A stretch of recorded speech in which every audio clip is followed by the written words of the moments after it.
지난 한 주간도 또 하나님 은혜 가운데 잘 지냈었습니까? 오늘은 히브리서 11장 말씀입니다. 히브리 11장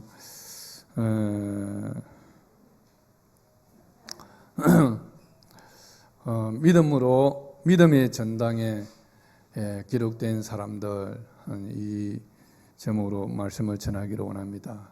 우리 스포츠계나 또 예술계에서는 그 영역에서 특별히 뛰어난 활력을 보인 사람들을 명예의 전당에 들어가게 합니다. 그래서 뭐 골프면 골프 명예의 전당, 야구면 야구 명예의 전당, 또 피겨 같은 피겨 명예의 전당 등 그곳에 그러한 사람 이름을 기록하듯이 하나님 나라에는 믿음의 전당이 있습니다.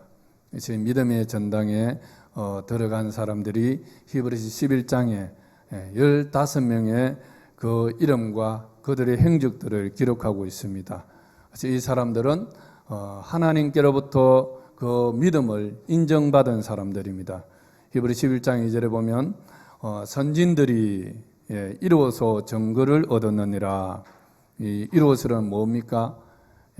뭐로서 정거를 얻었다고요? 믿음으로서. 선지인들은 누굽니까? 히브리서 11장에 나오는 15명의 믿음의 사람들입니다. 정거를 얻었다는 이 말은 원어 원문에 보면 인정을 받았다 그런 뜻입니다. 그래서 11장에 나오는 15명의 선지인들이 그들의 믿음으로서 하나님께 인정을 받았다 그렇게 말씀하고 있습니다. 그래서 우리는 다른 건 모르지만 믿음으로 하나님께 인정을 받는 자들이어야 합니다. 하나님은 믿음이 다른 거는 모르겠죠. 용서하지만 믿음이 없는 것은 생명의 문제입니다. 우리가 구원받는 것도 믿음으로 구원을 받습니다. 그래서 믿음이 없는 것은 정말 용서받을 수 없는 죄인 거예요. 그래서 정말 무엇보다도 믿음을 가져야 돼요. 그래서 이 믿음이 히브리서 11장에 나오는 이 믿음의 사람들, 믿음의 전당에 이름이 기록된 이 사람들의 믿음이 무엇인가, 이 부분들을 우리가 알아보기를 원합니다. 그래서 이러한 믿음, 믿음의 전당에 들어갔던 이 사람들의 그 믿음이 저는 오늘 우리 주영관계 모든 지체들 여러분의 믿음이 되기를 간절히 축복하면서 이 말씀을 전하기를 원합니다. 그러면 이 사람들이 하나님께 인정받았던 그 믿음은 무엇인가 우리가 한번 이 부분을 살펴보기를 원합니다. 히브리 11장 1절 말씀 같이 한번 읽겠습니다. 한 목소리로 시작. 믿음은 바라는 것들의 실상이요 보이지 않는 것들의 증거니. 믿음은 뭐라고요? 바라는 것들의 실상. 또 뭐라고요? 보이지 않는 것들의 증거다. 그래서 믿음은 바라는 것들의 실상이다. 이 실상이라는 말이 참 어려운 것 같아요. 저도 이게 그냥 한번 잘 와닿질 않아서 원어적인 의미를 또 한번 찾아봤는데, 실상이라는 것은 히포스타시스라는 뜻이 원어의 뜻인데, 그 뜻은 아래에 서 있다 하는 뜻입니다. 아래에 서 있다. 아래에 서 있다. 이것은 좀 더 의미를 살펴보면 기초다는 거예요. 기초, 토대, 실상, 또 마음에 흔들리지 않는 상태, 그런 것을 의미하는 뜻이 있습니다. 그래서 이렇게 본다면 믿음은 바라는 것들을 그 아래에서 떠받치고 있는 지지대처럼 견고한 마음의 상태이다.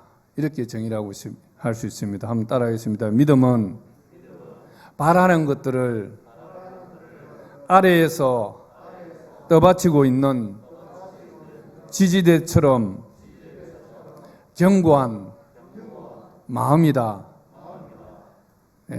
이해가 좀 되십니까? 우리가 바라는 것들, 이 바라는 것이 무엇인지는 나중에 좀 살펴보겠지만 어쨌든 바라는 여러 가지들이 있을 것입니다. 그런데 그 바라는 것들이 인정받아서, 바라는 그 믿음이 인정받아서 그것이 이루어지는 실상, 그죠? 실제로 현실 세계에서 이루어지는 그 믿음이 있는 반면에 중간에 그 바라는 것들이 아침에 다르고 저녁에 다르고 어제 다르고 오늘 다르고 내일 되면 또 다르다면 그것을 믿음이라 할 수 있겠습니까? 그런 사람에게 하나님께서 인정하실 수도 없고 그런 사람에게 믿음의 그 바라는 그 실상들이 이루어질 리도 없습니다. 그래서 우리는 흔들리지 않는, 정말 어떤 상황 앞에서도 흔들리지 않고 정말 하나님의 그 약속하신 것들을 바치고 견고하게 지지할 수 있는 그 마음의 상태가 필요한 것입니다. 그래서 저와 여러분에게 이러한 믿음이 있을 때 하나님께서 우리에 대해서 인정하시는 것입니다. 그래서 이 바란다는 것은 대부분이 미래의 실상이잖아요. 그죠? 현재 이루어져 있는 것들, 그거는 믿음이 아니죠. 그냥 보이는 것이니까. 그러나 바라는 것들은 미래의 일들입니다. 미래에 이루어지실 실상이라 그렇게 말씀하고 있는데, 이것은 구체적으로 말하면 하나님의 약속입니다. 약속. 성경은 하나님의 자기 계시입니다. 성경은 뭐라고요? 하나님의 자기 계시다. 하나님이 자신의 무엇을 계시하십니까? 하나님의 성품, 하나님의 계획, 하나님이 하시는 사역, 이것을 계시하고 있는 것이 바로 성경입니다. 그래서 우리가 읽은 이 성경도 그런 관점에서 봐야 합니다. 그렇다면 우리에게 바라라고 하신 그 바람이 무엇인가? 우리가 미래에 이루어지기를 원하는 그 실상이, 바라고 소망해야 될 그 실상이 무엇인가? 그것은 결국은 하나님입니다. 하나님 나라입니다. 하나님 나라에는 하나님이 왕이시고 하나님은 그 나라의 주인이십니다. 그렇다면 하나님 무엇을 계시하시기를 원하느냐? 하나님 자신의 성품, 그것을 계시하시고 그 성품 안에 우리가 들어와서 그 하나님을 알고 그분의 뜻을 알고 그분의 일을 알고 그래야므로 하나님 나라를 이루는 것을 원하시는 거예요. 이 가운데서 하나님은 많은 약속을 하고 있습니다. 그래서 하나님께서는 우리에게 바라기를 원하시는 미래의 실상이 무엇인가? 첫 번째는 성경 전체가 창세기부터 해서 전체가 다 보여주시는 약속이 뭐냐면, 미래에 이루어질 일들이 뭐냐면 구원입니다. 구원. 생명입니다. 영원한 생명입니다. 사람들은 범죄한 이후에 아브라함과 하와가 인류 최초 조상인 이 사람들이 정말 영생을 누리며 살아갈 수 있는 하나님의 계획과 하나님의 그 사랑의 성품이 그 속에 나타나 있는데도 불구하고 그 하나님을 버리고 자기 스스로 인생을 개척해 살려고 하다가 하나님께 범죄를 하게 되었습니다. 그러므로 하나님의 영원한 생명이 단절되어 버렸어요. 마치 나무 가지가 나무에서 잘려서 지 스스로 남은 얼마 동안 그 안에 있는 수분으로서 살아가는 그와 같은 것이 인생이라는 것입니다. 그래서 하나님께 단절되어 버렸어요. 그래서 그 단절된 인생의 모든 삶들의 모양에 죽음의 그늘들이 나타납니다. 그리고 사탄의 저주를 함께 받아서 죽음의 종로를 타면서 인생이 주인이 아니고 정말 비참하게 그렇게 살아가는 것이 우리 인간의 운명입니다. 이러한 비참한 인간의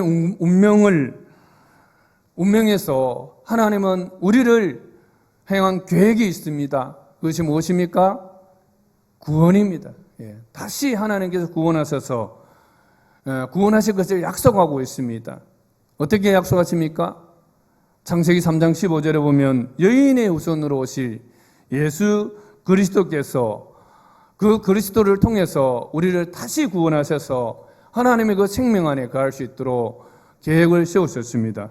창세기 3장 15절에 보면 한번 들어보세요. 내가 너로 여자와 원수가 되게 하고, 여기 내가 너로 여자와 원수가 되게 하고 내 후손도, 그래서 너는 바로 사탄을 말하는 것이죠. 그죠? 내가 너로 여자와 원수가 되게 하고 내 후손도 여자의 후손과 원수가 되게 하려니 여자의 후손은 내 머리를 상하게 할 것이요 너는 그의 발꿈치를 상하게 할 것이라 이렇게 약속을 하고 있습니다. 이 여자의 후손은 누구입니까? 예수님입니다. 예. 예수님이 오셔서 사탄의 머리를 쳐 부숨으로 사탄의 나라를 파괴시키시고 하나님 나라를 이루시고 또 사탄의 종으로 살아가던 우리들을 해방시키셔서 하나님의 자녀가 되게 하시겠다는 약속입니다. 이 약속이 간단하게 말하면 뭐라고요? 구원의 약속입니다. 하나님 이 구원은 구약의 시대 사람들에게는 다 미래의 사건들입니다. 미래에 이루어질 실상입니다. 그래서 구약의 사람들은 예수 그리스도가 오셔서 모든 죄로부터 또 사탄으로부터 우리를 구원하셔서 하나님의 자녀가 되게 하시고 영원한 생명을 누리며 살아갈 수 있는 그 약속을 주셨어요. 그래서 구약의 사람들은 계속적으로 이 예수 그리스도를 바라고 소망을 했습니다. 그러나 1000년, 2000년 시간이 지나가면서도 믿음으로 그것을 바라봐야만 했습니다. 주님의 때에 오시기 때문입니다. 주님은 이 약속을 주시면서 중간중간에 구체적으로 이 약속이 어떻게 이루어질 것인지 여인의 후손으로 오실 예수님에 대해서 보여주셨습니다. 그래서 창세기 또 보면 짐승을 잡아서 범죄한 인간들이 자기 스스로 자기를 보호하기 위해서 나뭇가지를 가지고 자기 몸을 가려했습니다. 그러나 그것이 제대로 가려지나요? 그렇지 않습니다. 그래서 하나님께서는 짐승을 잡아서 그 가죽으로 옷을 지어 입혀주심으로써 여인의 후손으로 오실 예수님의 죽음으로 말미암아 우리를 보호하시고 또 그분의 피로 말미암아 모든 저주와 행별에서 우리를 구원하여 영원한 생명을 주시는 그 구원을 이루겠다고 약속을 하고 있고 또 모형으로 보여주신 것입니다. 하나님은 그뿐만 아니라 또 그 예수 그리스도를 바라고 사는 우리 모두들에게 다양한 이 땅에서의 축복들도 약속하셨어요. 그래서 그 약속이 바로 율법의 말씀을 우리에게 주어졌습니다. 어떤 사람들은 율법은 이제 나쁜 것이다. 그래서 예수님 믿고 나면 율법을 버려야 된다. 이렇게 말을 합니다. 물론 율법으로 구원은 받을 수 없지만 성경은 율법은 선한 것이다 말하고 있습니다. 우리 인간이 하나님과의 관계에 있어서 무엇이 죄고 무엇이 하나님이 기뻐하는 것인지를 제시해 주는 표준입니다. 여러분, 표준은 참 중요합니다. 이 표준, 그 표준이 바로 율법인 것입니다. 비록 우리 인간이 연약해서 이 율법을 다 지킬 수는 없지만 그럴 때마다 우리가 알아야 될 것은 율법은 지킬 수 없다가 아니라 우리는 지킬 수 없는 연약한 자이지만 그러나 우리는 죄가 무엇인지를 그 율법으로 말미암아 깨닫기 때문에 또 그리스도의 그 은혜의 보좌 앞으로 나가서 예수님의 구원을 우리가 또 의지하는 것입니다. 그래서 율법을 폐기를 하는 이런 사람들 때문에 그들은 선한 열매를 맺을 수가 없습니다. 왜냐하면 구원은 받았는데 개차반처럼 살기 때문에 그 사람 보고 누가 하나님을 믿겠습니까? 하나님은 우리를 선한 일을 위해서 우리를 지으셨다고 말씀했습니다. 그래서 우리가 구원은 받고 그 이후에 정말 선한 삶을 삶으로써 많은 사람들에게 하나님을 드러낼 수 있습니다. 그리고 그 사람들도 하나님이 저 사람 속에 저렇게 살고 계시구나 알고 하나님께 인도하는 길을 우리가 살아가야 하는 것입니다. 그래서 하나님은 우리에게 이런 많은 축복의 약속들을 주셨어요. 그래서 우리 모든 주영관계 지체들 또 그 가족들이 정말 예수 그리스도의 구원을 바람으로 말미암아 그것이 10년이 걸리든 20년이 걸리든 그 가족들이 하나님께 돌아오는 데 있어서 얼마나 걸릴지 알 수 없습니다. 그러나 오직 예수가 그들의 소망임을 믿으셔야 하는 거예요. 정말 예수 그리스도께서 오직 그분의 소망이기 때문에, 그분들의 소망이기 때문에 우리는 오직 그 예수만을 붙들고 믿음으로 바라보고 흔들리지 않고 계속 지지하고 서포트할 때에 하나님께서는 때가 되면 그 구원을, 우리가 바라던 그 구원을 우리의 가족들에게도 다 이루어 주시는 것입니다.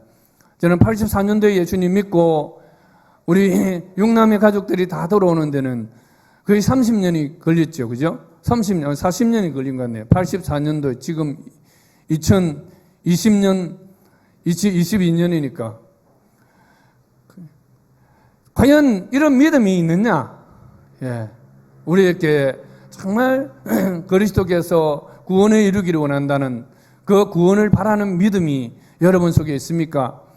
정말 이 그리스도의 생명이 참된 구원인 것을 믿느냐는 것입니다.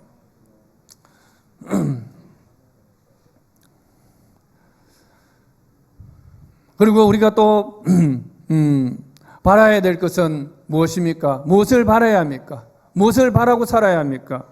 무엇을 바라고 믿고 살아야 하는 것입니까? 바라는 것이 미래의 것이라고 말씀드렸습니다.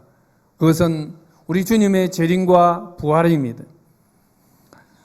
주님께서는 죽으시기 전에 벌써 너희가 나를 죽이면 내가 무덤 속에서 다시 사흘 만에 부활하리라고 약속을 하셨습니다. 그래서 그 당시에 통치자들은 예수님의 이 말을 미리 알았기 때문에 예수님을 묻었던 그 무덤을 주위로 해서 군병들을 보초를 세우면서 예수님의 무덤을 관리를 했습니다. 그들이 다 지키고 있었지만 주님은 그들과 상관없이 사흘 만에 부활하셨습니다. 그래서 지금까지 그 무덤은 빈 무덤입니다. 예수님이 부활하셨고 또 주님께서는, 부활하신 주님은 하늘로 올라가시면서 성천하셨습니다. 그리고 성천하시면서 하신 말씀이 뭐예요? 내가 다시 오리라. 너희가 본 그대로, 내가 하늘로 올려짐을 본 그대로 구름을 타고 다시 이 땅에 재림하실 것이다. 그렇게 약속을 하셨습니다. 주님의 재림과 주님의 부활이 왜 중요한 것입니까? 바로 우리와 관련이 있기 때문입니다. 우리의 육체는 연약합니다. 그죠? 몸은 늙고 병들고 쇠하고 죽게 됩니다. 그러나 주님이 오실 때에 우리의 늙고 병들고 쇠하고 죽을 몸이 죽지 아니할 몸으로, 영원한 생명의 몸으로 부활을 하게 되는 것입니다. 여러분 믿으십니까? 더 이상 가난이 없는 곳, 더 이상 차별이 없는 그곳에서 모두가 하나님을 아버지로 모시고 살게 되는 그 나라에 들어가게 될 것입니다. 그래서 우리가 이 땅에서 모든 형제들을 용서해야 될 이유도 바로 여기에 있습니다. 우리는 정말 하나님을 아버지로 모시고 정말 한 가족으로서 삽니다. 여기서는 아버지, 부모, 이 자리에도 보면 아버지도 있고 아들도 있습니다. 그런데 성경은 다 하나님을 아버지로 모신 한 형제라, 영적으로 보면 그런 것입니다. 육체적으로 보면 아버지와 아들 다 이런 관계가 있지만 하나님 나라는 이런 관계가 아닙니다. 하나님을 아버지로 모시고 있는 하나님의 자녀들이, 저와 여러분 모두가 하나님의 자녀입니다. 예. 그런 하나님 나라, 예, 우리 주님이 오실 때 우리의 몸이 부활의 몸을 입고 그 나라에 들어가서 그렇게 살 것에 대한 그것을 바라보고 날마다 또 소망하고 사는 것이 바로 믿음이라는 것입니다.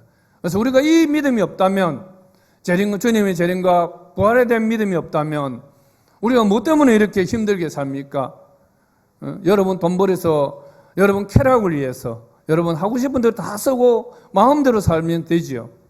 그러나 우리에게는 주님 재림하실 때에 하나님의 교회들이 다 정말 주님의 신부와 같이 아름답게 아름다운 몸으로 변화되어서 주님을 영접하게 될 것입니다. 우리는 그날 여러분 소망하고 있지 않습니까?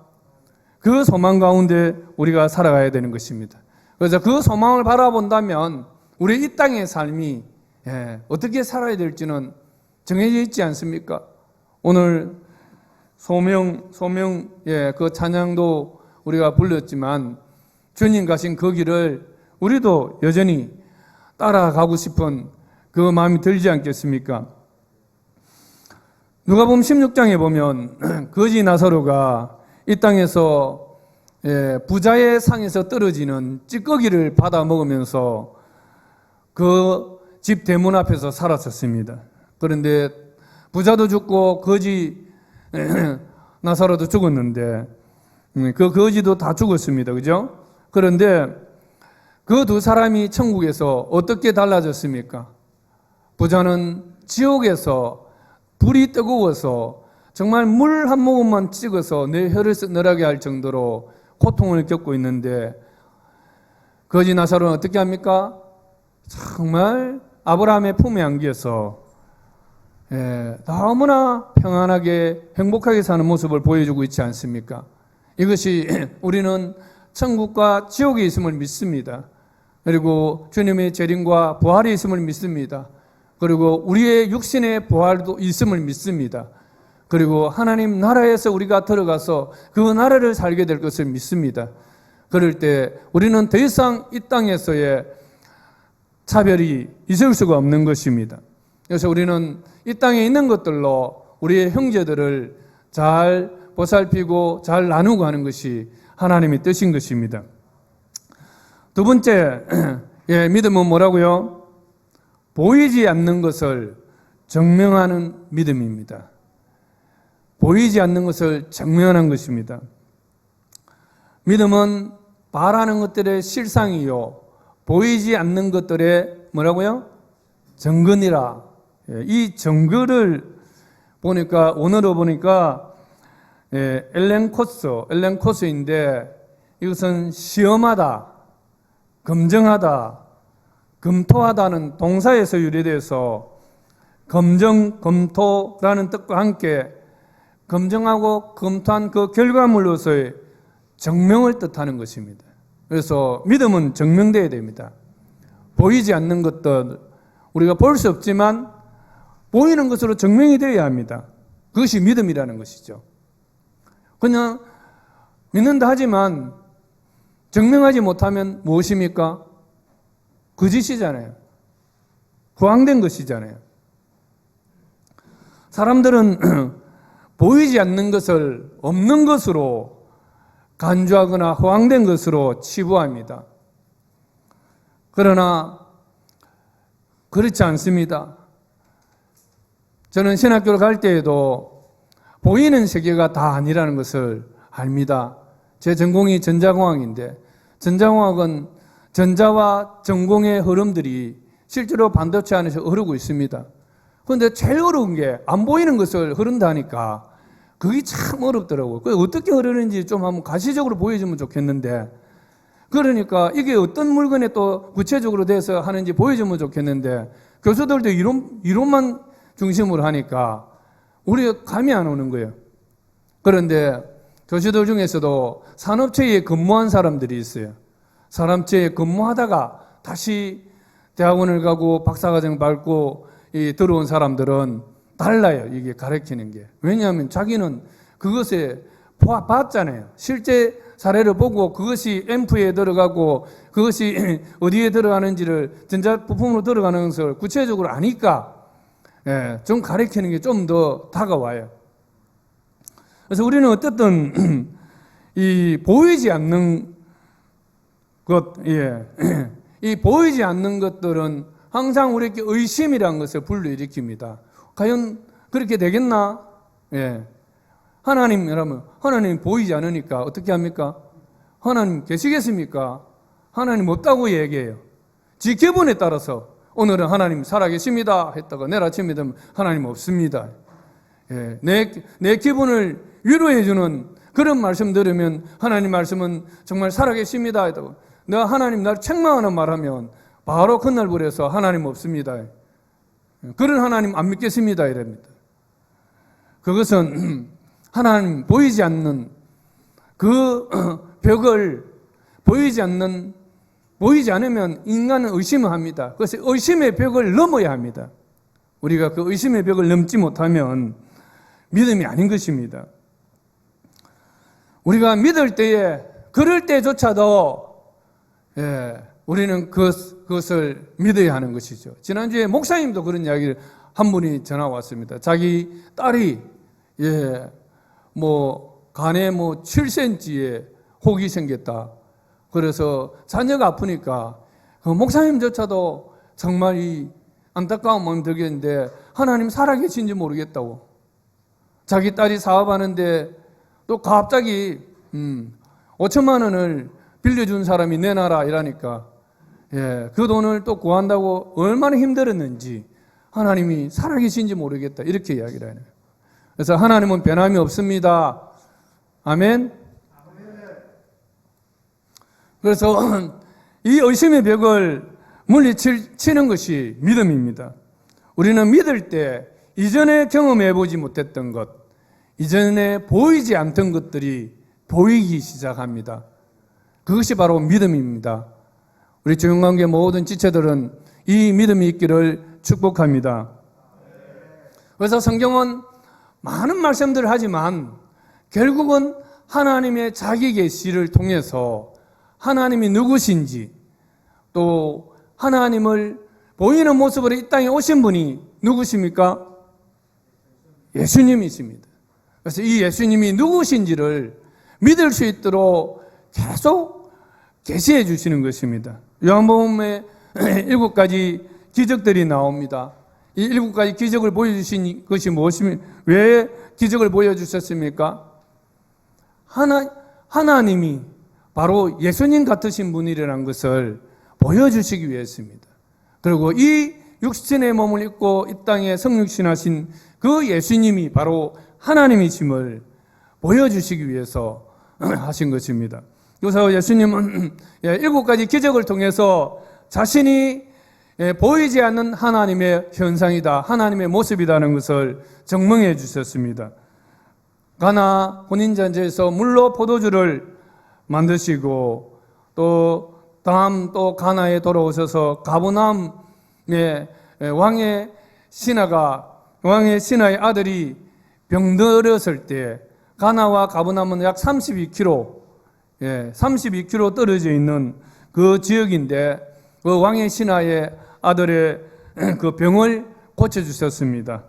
또 오병이어의 기적을 통해서 기적을 행하시고 바다 위를 걸으시고 죽은 나사로를 살리시고 38년 된 병자를 살리셨습니다. 이것을 통해서 물로 포도주를 만드심으로써 질을 초월해서 역사하시는 하나님, 가나에서 가버나움에 있는 왕의 신하의 아들을 고치심으로써 공간을 초월하시는 하나님, 또 오병이어의 기적을 통해서 오병이어라는 것은 양이잖아요, 그죠?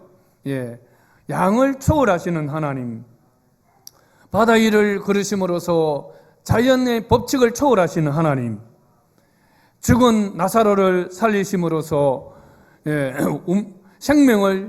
죽음을 초월하시는 하나님, 38년 된 병자들을 고치면서 시간을 초월하시는 하나님을 계시하고 있습니다. 그래서 이런 기적들을 통해서 스스로 보이지 않는 하나님을 증명하신 거예요. 그래서 이것을 우리는 이 사실들을 읽을 때에 우리 안에 믿음이 생겨나는 것입니다. 의심이 일다가도 하나님이 이런 분이시지 하고 또 내 안에 흔들리는 그 기초를 바르게 세우고 그 기초 위에서 믿음을 지켜 나갈 수 있는 것입니다. 그래서 예수님은 보지 않고 믿는 자가 복된 자라고 말씀하셨습니다. 보는 것을 믿는 것을 믿음이라 하지 않습니다. 그것은 누구나 할 수 있는 거예요. 그래서 보지 않는 것을, 보이지 않는 것을 믿는 것이 믿음인 것입니다. 그리고 도마에게 뭐라고 말씀하셨습니까? 보지 않고 믿는 자가 복되도다. 복된 자라 말씀하십니다. 우리는 지금도 하나님을 볼 수 없습니다. 예수님이 이 땅에 오셨을 때 그 제자들은 육안으로 예수님을 보고 예수님의 품에 안기고 예수님과 함께 밥을 먹고 함께 동행하는 그런 복들을 누렸었습니다. 그러나 오늘날 우리는 그 예수님을 볼 수가 없습니다. 그러면 우리는 어떻게 믿을 수 있는 것입니까? 보이지 않는 하나님을 어떻게 믿을 수 있는 것입니까?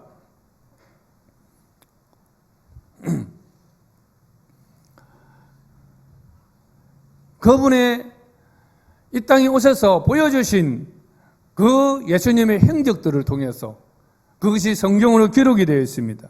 그래서 우리는 성경을 통해서 그 하나님을 믿을 수 있습니다. 또 어떻게 믿을 수 있습니까? 교회를 통해서 하나님을 볼 수는 없지만 교회를 통해서 교회에 나타나는 하나님의 살아계신 증거들을 통해서 우리는 하나님을 믿을 수가 있습니다. 또 목회자와 먼저 믿은 여러분들을 통해서 하나님의 살아계신 증거들을 우리가 볼 수 있고 그것을 통해서 믿을 수 있습니다. 오늘 11장 6절에 보면 하나님을 기쁘시게 하기 위해서는 뭐가 있어야 된다 했습니까? 믿음이 있어야 된다 했습니다. 하나님을 기쁘시게 하는 믿음은 뭐라고 했습니까? 하나님이 살아계신 것과 하나님의 존재, 또 자기를 찾는 자들에게 상 주시는 이심을 믿어야 한다는 것입니다. 그래서 우리는 하나님의 존재, 항상 하나님이 존재하신다. 보이지 않지만 오늘도 저와 여러분 가운데 이곳에서 왕으로서 우리 예배를 받으십니다. 그리고 하나님은 하나님을 위해서 그분의 뜻을 행하고 그분의 일들을 행하는 우리들에게 하늘나라의 상급들을 우리에게 주시는 분이십니다. 똑같지 않습니다. 하늘나라에서 똑같지 않아요. 이 땅에서 하나님 나라의 미리 상급을 쌓는 사람과 그냥 이 땅에서 지 혼자 잘 먹고 잘 사는 지를 위해서 사는 그런 사람과는 확연하게 차이가 납니다. 뭐 때문에 우리가 이 땅에서 하나님을 위해서 헌신하며 사는 것입니까? 구원만 받을 것 같으면 부끄러운 구원이죠. 구원만이 아니고 영광스러운 구원을 받기를 원합니다.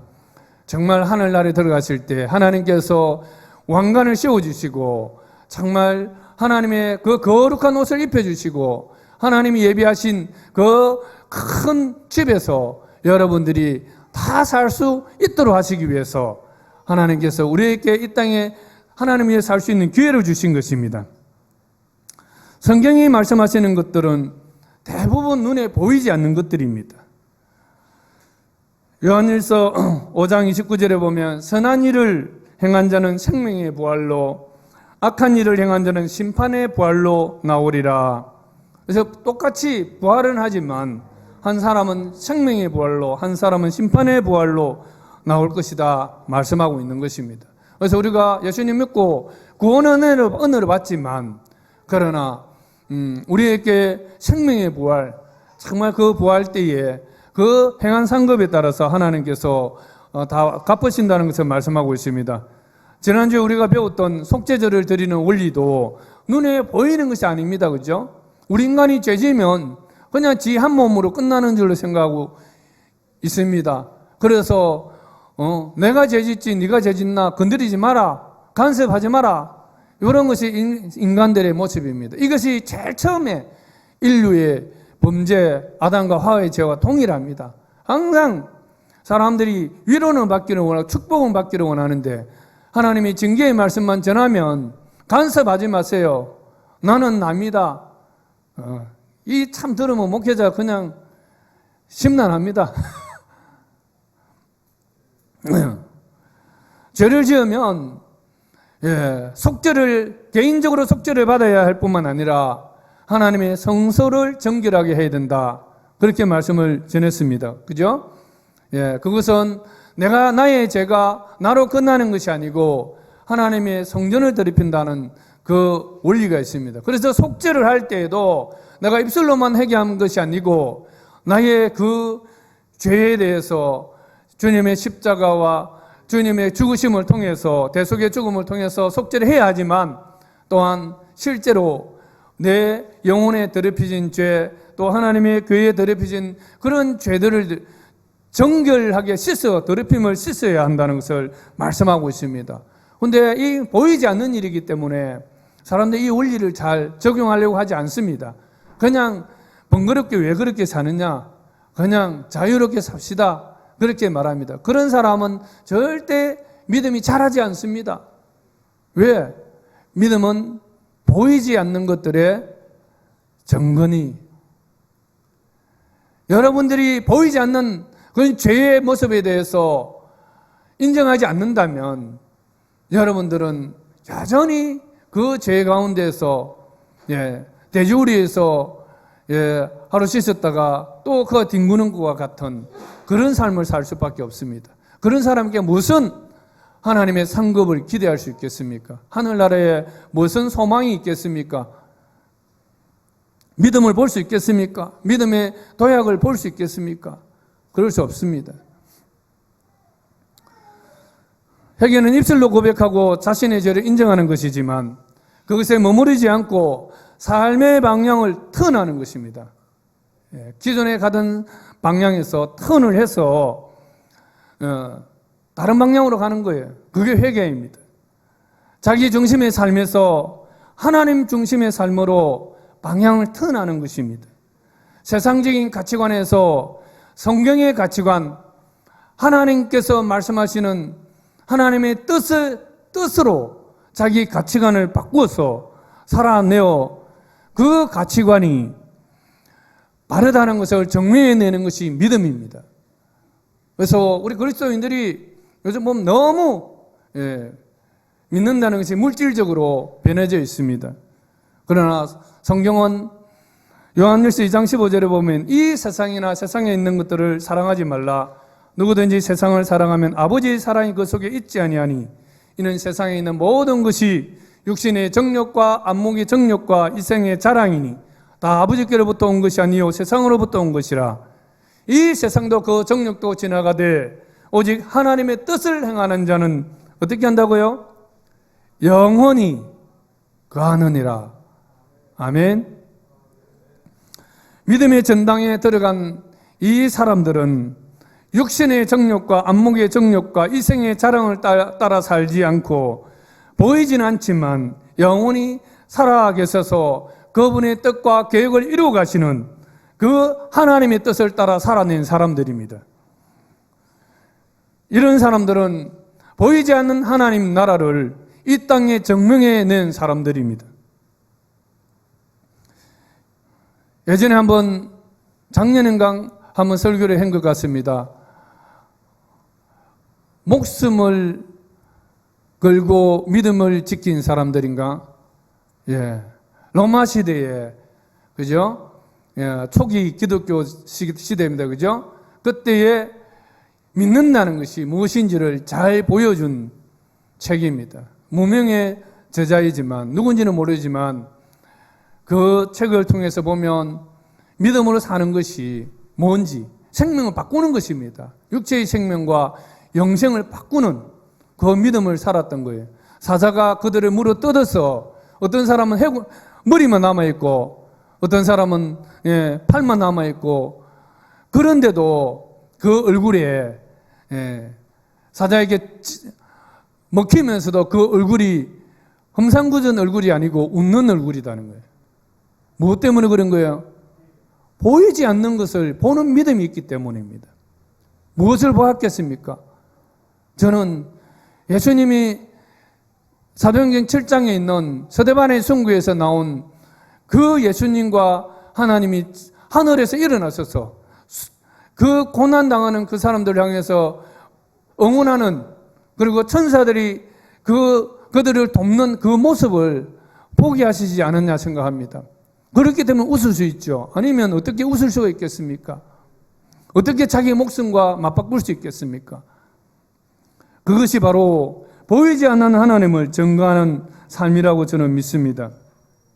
성경은 히브리 11장을 통해서 바라는 것들이 실제로 이루어질 것을 확신하고 보이지 않는 것들이 보이는 것으로 증명해내는 믿음을 가지고 산 사람들 15가지 사례들을 들고 있습니다. 첫 번째 사례는 오늘 한번 여기까지만 해야 될 것 같습니다. 많이 있지만 시간상 다 하지는 못할 것 같아요. 이것만 오늘 하고 마치겠습니다. 첫 번째 사례는 특정인이 아니라 믿음으로 모든 세계가 하나님의 말씀으로 지어준지를 믿는 사람들입니다. 이 사람들은 저와 여러분들도 이에 해당하는 줄로 믿습니다. 우리가 보는 이 세상은 보이는 것으로부터 지어지지 않았습니다. 무슨 말씀인지 아시겠습니까? 우리가 보이는 이 세상은 보이는 것들로부터 지어지지 않았다는 것입니다.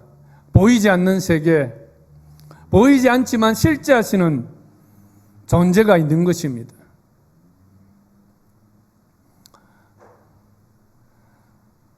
그분이 바로 보이는 세계와 보이는 우리들의 근원이시고 주관자이신 창조주 하나님이십니다. 여러분 이 사실을 믿으십니까?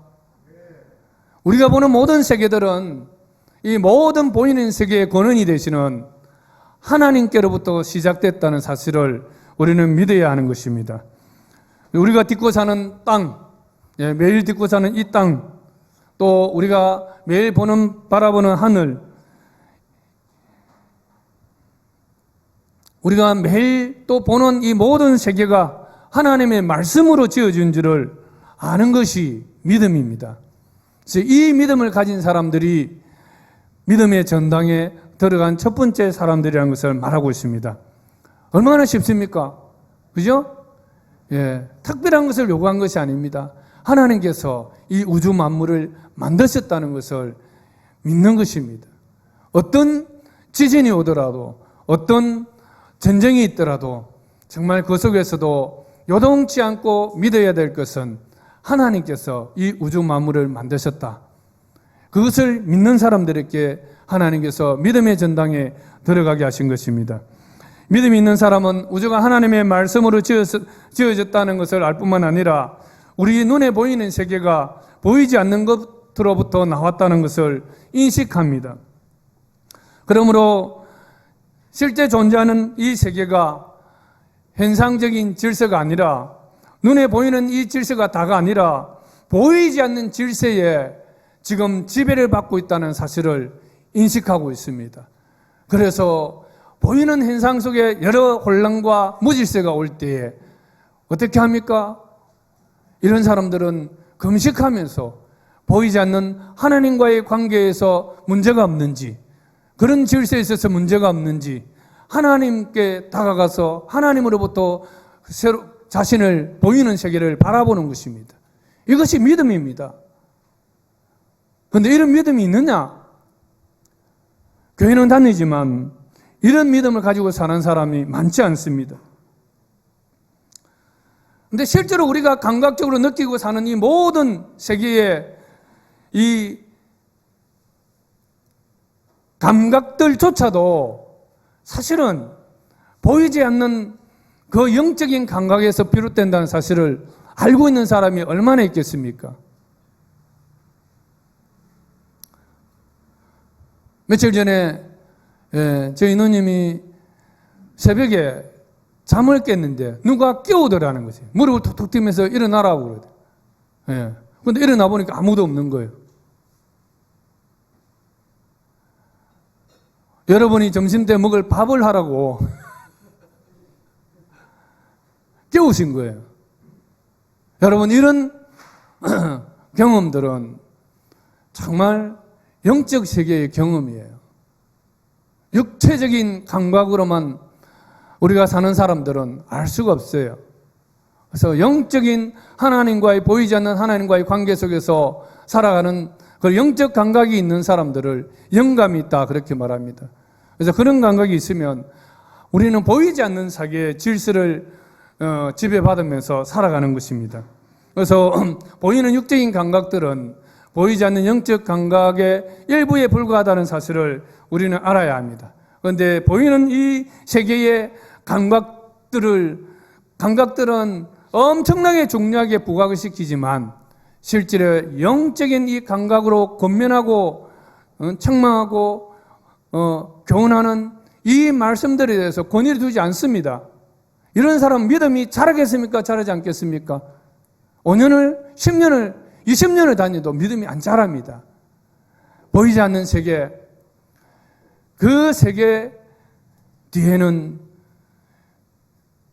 보이는 세계, 그 세계 뒤에는 보이지 않는 하나님의 존재와 하나님의 일하심을 보고 느낄 수 있는 그 감각이 있어야 됩니다. 그것이 믿음인 것이에요.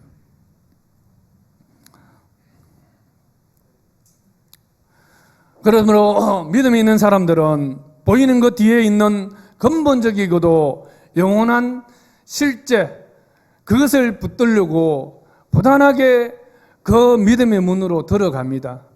그래서 저와 여러분들이 늘 이 부분에 깨 있어야 합니다. 믿음은 행위학적인 것이 아니라 행위상학적인 것입니다. 믿음은 어떤 것보다도, 이 세상의 어떤 지식보다도 더욱더 고도의 과학적인 지식보다도 훨씬 더 뛰어난 지식인 것입니다. 여러분들 이런 믿음이 있어야 합니다. 다음 주가 추석 연휴입니다. 추석이라는 우리 눈에 보이는 현상적인 이 질서의 권위는 보이지 않는 질서에서부터 우리가 찾아야 합니다. 인간의 마음속에는 영혼을 사모하는 마음을 주셨어요. 그래서 인간은 믿든 안 믿든, 하나님을 믿든 다른 종교를 믿든 어쨌든 그 마음속에는 정말 보이지 않는 그 질서와의 관계를 맺으려고 찾고 있습니다. 그것을 세상은 종교심이라 말하지만 그러나 성경은 사모하는 마음이다. 왜냐? 사람은 육체는 흙에서 왔으니까 흙으로 돌아가고 영은 그 주신 하나님께로부터 왔기 때문에 다시 하나님께로 돌아간다. 이렇게 전도서가 말씀하고 있습니다. 그래서 전도서는 내 창조주, 내 청년의 때에 내 창조주 하나님을 기억하라. 그렇게 말씀하십니다. 그리고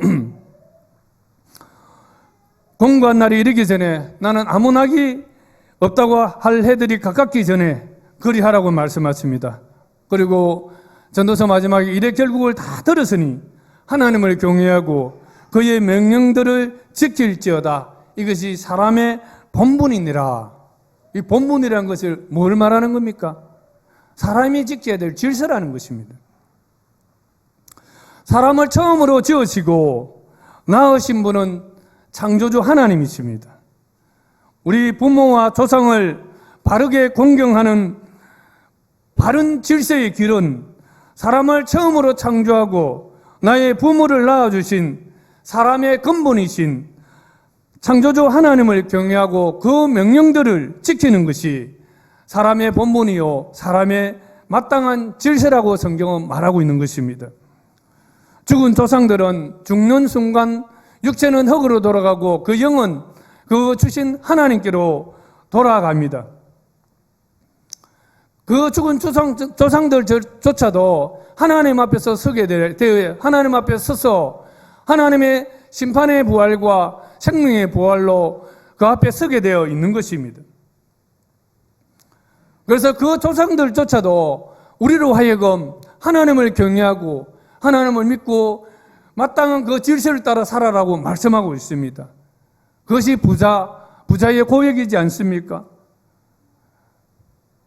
그런데 우리는 한 가지 또 알아야 될 사실이 뭐냐면 고린도 성경이 말하는 제사의 질서, 추석이나 이런 설에 드리는 그 제사의 질서가 무엇인지를 잘 가르쳐주고 있습니다. 고린도서 10장 20절에 보면 무릇 이방인이 제사하는 것은 귀신에게 하는 것이요 누구에게 하는 것이라고요? 이방인은 누굴 말하는 것입니까? 이스라엘 나라 밖의 사람들, 우리를 말하는 거예요.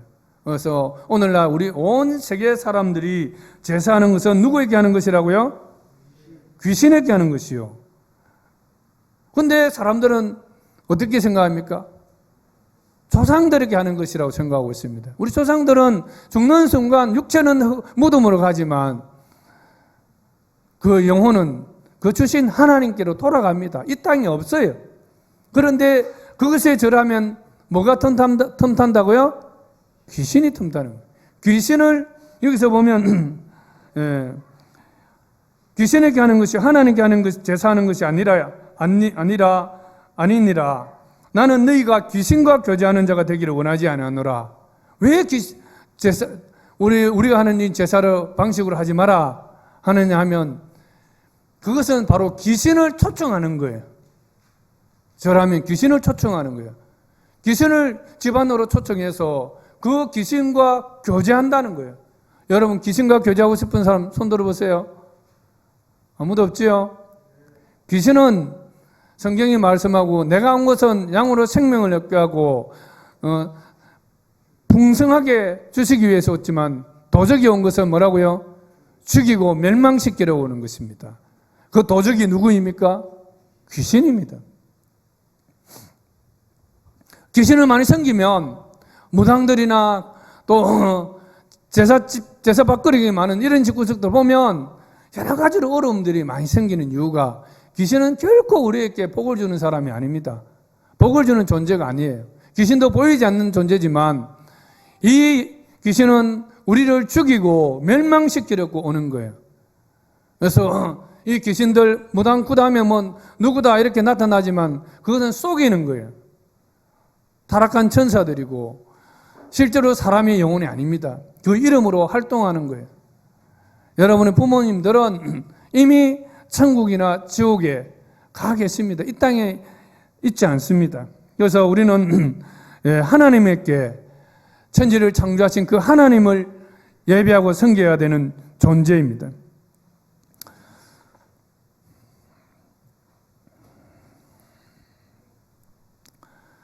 그래서 다음 주에 추석이 다가오는데 다음 주에는 제가 여러분들이 이런 보이지 않는 질서의 권원 대신 그 하나님의 질서를 바로 알고 하나님을 바로 예배하는 그런 추석이 되었으면 간절히 원합니다. 그래서 우리 가족들이 우리 모든 지원관계 가족들이 이제는 정말 이 질서를 바르게 알고 믿음을 따라서 하나님 앞에 바르게 경배하는 그런 가정들이 되기를 축복합니다.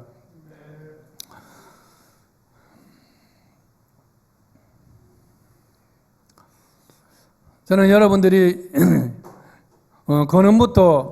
여러분의 근원부터 여러분의 모든 삶의 근원이 여러분이 소망하시고 여러분이 보지는 못하지만 실존하시고 또 우리의 삶을 주장하시는 그 성삼위 하나님을 바라보는 믿음, 또 보이지 않는 그분을 우리 삶 속에서 구체적으로 증명해내는 그 믿음을 살아갈 수 있기를 축원합니다. 흔히 우리가 사람이 명예에 대해서 말할 때에 호랑이는 가죽을 남기고 사람은 이름을 남긴다 그런 말을 하지만 그것은 불신자들이 하는 말이고 우리 믿는 자들은 이 이름이 믿음의 전당에 기록되어야 합니다.